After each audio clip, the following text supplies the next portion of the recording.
नमस्कार दोस्तों आज तक हमने पेंटिंग्स को, चित्रकला को अक्सर एक हॉबीज़ में शामिल रखा है कि ये एक हॉबी है, शौक़ है।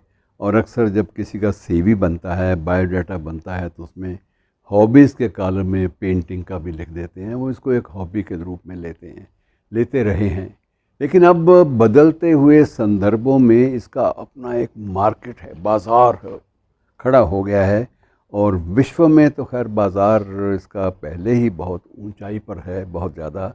बहुत सारी संस्थाएं हैं विश्व की जो कला का ही काम करती हैं, कलाकृतियों का सौदा, कलाकृतियों की बिक्री, यही काम उनके हाथ में होता है।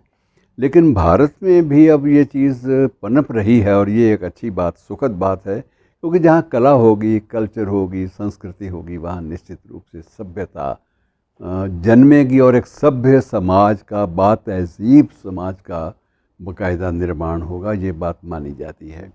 और हमारे देश में मित्रों, यद्यपि ये 2 साल पुराने आंकड़े हैं, तब तो ये था कि हमारा जो है ये बाज़ार कलाकृतियों का, ये लगभग 301 एकड़ का था 2 साल पहले। लेकिन अब एकाएक उसमें और भी ज़्यादा उछाल आया है और अब ये अनुमान लगाया जा रहा है कि ये लगभग 500 करोड़ का आंकड़ा छू रहा है। कलाकृतियों का बाज़ार इतना विशाल हो जाना ये बहुत बड़ी बात है। और मित्रों, जो लोग लिखने पढ़ने वाले हैं या कला के क्षेत्र में रुचि रखते हैं, उनको एक बात थोड़ी सी बड़ी अटपटी सी भी लगती है कि एक शायर को इतने पैसे नहीं मिलते, एक लेखक को किसी पुस्तक पर बहुत ज़्यादा रॉयल्टी नहीं मिलती। बहुत ज़्यादा रॉयल्टी किसी को मिली भी तो वो लाखों में हो गई, करोड़ों तक कोई नहीं पहुंचा। विक्रम सेठ की जैसे कहते हैं, या उनकी मदर की, या कुछ अन्य लेखकों की रॉयल्टी जो है वो 6-6 लाख तक चली गई आरंभ में ही, शुरुआत पहले दौर में ही, पहले चरण में ही। और कुछ एक ही हैं, 2-4 ऐसे लेखक जो कि करोड़ के आंकड़े के आसपास पहुँचे। यद्यपि सबसे ज़्यादा बिक्री के मामले में ये माना जाता है कि बिक्री टैगोर की रचनाओं की ज़्यादा सबसे हुई। लेकिन वहाँ एक कानून भारत सरकार ने बना रखा था कि इन किताबों के प्रकाशन से जो भी आय होगी या जो भी इनको छापेगा, वो रॉयल्टी के रूप में एक निर्धारित राशि जो है वो विश्व भारती विश्वविद्यालय के लिए देगा। क्योंकि उस यूनिवर्सिटी के लिए, शांति निकेतन के लिए आय का साधन और कोई था नहीं।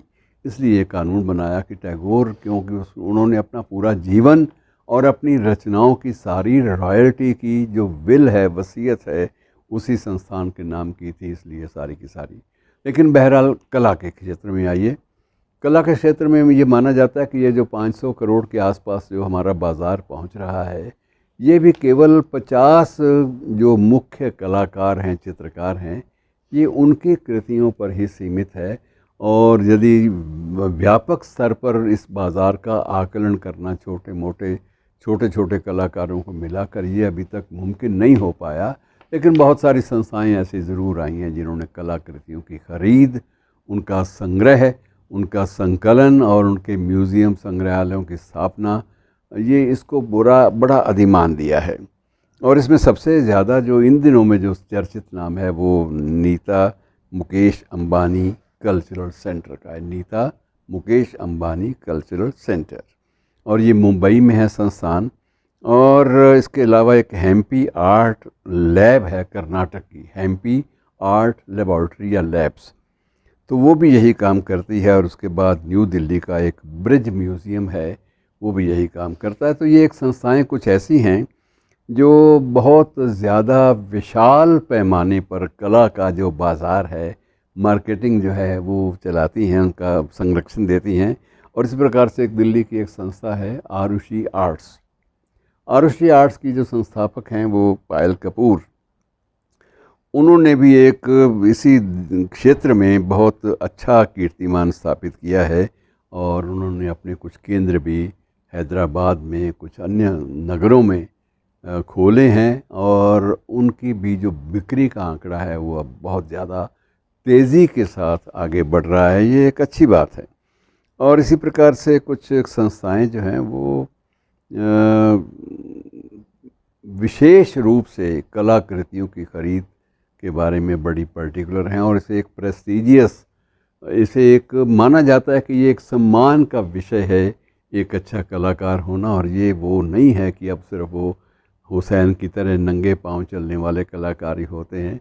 अब कलाकारों का जो उनकी संपदा है, आर्थिक साम्राज्य है, वो भी बड़ा काफ़ी ज़्यादा फैला हुआ है। और यहाँ तक कि राजनीतिज्ञ भी कला के क्षेत्र में बहुत हैं।